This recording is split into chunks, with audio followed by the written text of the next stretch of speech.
Fala pessoal, tudo bom com vocês? Professora Adnan Bakri do canal Exatamente Matemática para a resolução de mais um exercício aqui com vocês. Vamos lá! Sesgran-Hill, se x é um arco do terceiro quadrante e a tangente de x é igual a 1, então o cosseno de x é... Duas coisas importantes que você tem que lembrar aqui. Ó. A primeira delas, a tangente de x você pode sempre escrever como a razão entre o seno de x e o cosseno de x. Tá bom? E aí o que ele me disse aqui? Ó? Que essa tangente de x, que eu reescrevi dessa forma, ela vale 1. O que eu vou fazer aqui? Ó? Vou pegar esse cosseno de x aqui, ó. Eu vou passar para o lado de lá multiplicando. Ele não está dividindo o seno, então ele vai passar para o lado de lá multiplicando. Vai multiplicar o 1. Então, vou chegar numa relação aqui entre seno e cosseno mais bonitinho, ó. Que o seno de x é igual ao cosseno de x, tá bom? Guarde isso daqui, ó. O seno é igual ao cosseno. E aí digo para vocês, se você está estudando a fundo e chega nessa informação aqui, você já mata qual a resposta do exercício. Mas eu vou deixar para comentar lá no final, tá bom? Vamos continuar aqui, ó.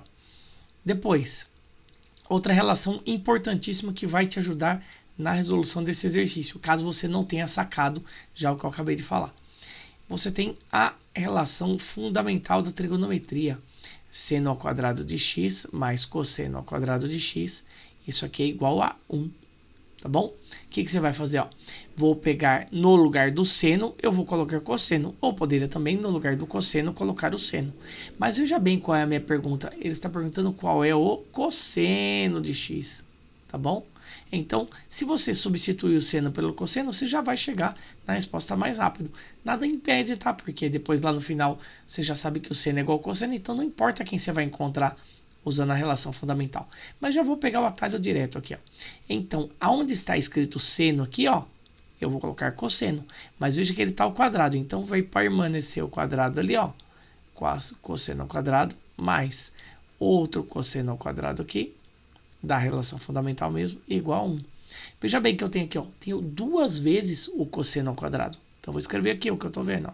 2 vezes o cosseno ao quadrado de x. Isso aqui é igual a 1, tá bom? O que vai acontecer? Vou passar esse 2 para lá dividindo, eu vou ficar com cosseno ao quadrado de x igual a meio, tá bom? Só vou passar o 2 lá dividindo aquele 1 do outro lado, meio. Só vou continuar aqui do outro lado aqui, ó. Fazer uma retinha aqui, tá bom? E aí, veja bem agora, eu vou ter que passar esse quadrado para o lado de lá. E aí, o que eu falei para você? Ó? Quando você passa o quadrado para o lado de lá, ou você deixa o cosseno em módulo, tá? Porque você não pode abandoná-lo aqui. Então, você coloca o módulo aqui como se você estivesse abraçando o cosseno. Não fique aqui sozinho, meu filho. Vem aqui que eu vou te abraçar. E aí, você passa aquele quadrado para o lado de lá como uma raiz quadrada. E é a raiz quadrada do meio, tá bom? Ou você pode pensar no seguinte, que é matematicamente correto, mas você pode pensar da seguinte forma. Quando você passa o quadrado para o lado de lá, você tem que extrair uma raiz quadrada que você vai pensar no positivo e no negativo, que é a mesma definição do módulo, tá? Mas escrevendo com módulo é matematicamente mais bonito, mais correto, mais elegante. Então, assim que eu deixei, ó, o cosseno dentro do módulo. Porque eu vou tirar a raiz quadrada do meio e eu vou ficar com o seguinte, ó. O módulo do cosseno de x igual a raiz de 1, é o próprio 1, e a raiz de 2 que vai ficar embaixo é o raiz de 2. E aí você tem que lembrar que aqui você não pode deixar uma raiz quadrada no denominador da fração. Para isso, você conhece um processo de racionalização de denominadores, que nesse caso aqui basta multiplicar a minha fração 1 sobre raiz de 2 por raiz de 2 sobre 2. Raiz de 2 sobre raiz de 2, que na verdade é um número 1 especial. Uma coisa dividida por ela mesma é o número 1. E aí você sabe que o número 1 é o elemento neutro da multiplicação. E isso não vai alterar o significado desse número, apenas o seu formato.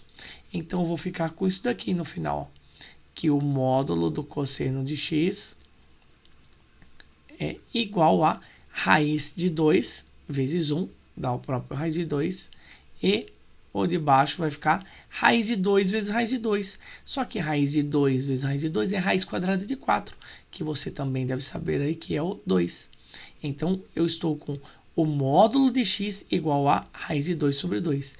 Quando você extrair aquele módulo pensando na definição, você fica com cosseno de x igual a raiz de 2 sobre 2, porque o módulo de raiz de 2 sobre 2 é o próprio raiz de 2 sobre 2, ou o cosseno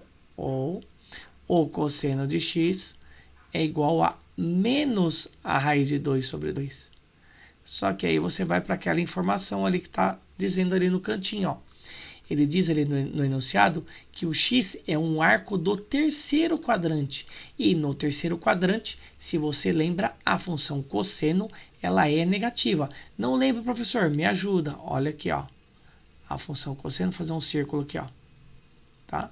Só para você lembrar o sinal da função cosseno.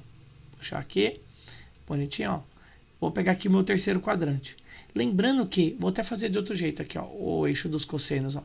O eixo x é o eixo dos cossenos, ó. Vou fazer ele de vermelho aqui para você ver. Lá no terceiro quadrante, olha o eixo x onde está, do menos 1 até o 0. Ele está numa porção negativa aqui no terceiro quadrante, ó. O eixo x é o eixo dos cossenos e nesse trecho aqui do terceiro quadrante, o cosseno ele é negativo. Então, você vem aqui e você risca essa sua resposta positiva, ó. E aí a tua resposta fica só que o cosseno de x é menos raiz de 2 sobre 2, que está aqui na alternativa D, bonitinho. Tá bom? Entendeu aí? E aí, o que eu tinha falado para você aqui, ó? Se você estivesse estudando, você já ia matar rapidinho, ó. Qual é lá na tabelinha lá dos ângulos notáveis o ângulo em que o seno é igual ao cosseno? Você ia procurar lá na tabelinha, você ia descobrir que era o raiz de 2 sobre 2. E aí depois você vinha para essa informação aqui, ó, que o x está no terceiro quadrante, é um arco do terceiro quadrante, e como eu acabei de falar para você, aqui nesse terceiro quadrante, o cosseno assume valores negativos, então você já mataria aqui que era o menos raiz de 2 sobre 2, tá bom? Pegou a ideia? Então, se você está estudando, se você está afiado com os estudos, você já mataria o exercício sem desenvolver toda essa parte aqui de baixo. E isso é importantíssimo porque lá no vestibular você tem apenas 3 minutinhos para resolver esse tipo de exercício. Tá certo? Então, ó, afiar aí no estudo, nos estudos para você não perder tempo com uma questão teoricamente fácil e que, se você estivesse realmente em dia com seus estudos, você mataria a questão rapidinho aí. Tá certo? Espero que tenham entendido, que tenham gostado. Se tiverem alguma dúvida, deixem nos comentários aqui embaixo. Não se esqueçam de se inscrever nas nossas redes sociais e os nossos 3 famosos Cs aí, né? Quem são os 3 famosos Cs aí, ó? Curta, comente e compartilhe. Ative o sininho para receber notificações de novos conteúdos no canal. E inscreva-se no canal Exatamente Química do Professor Bruno. E muito obrigado pela sua atenção. Um abraço, valeu!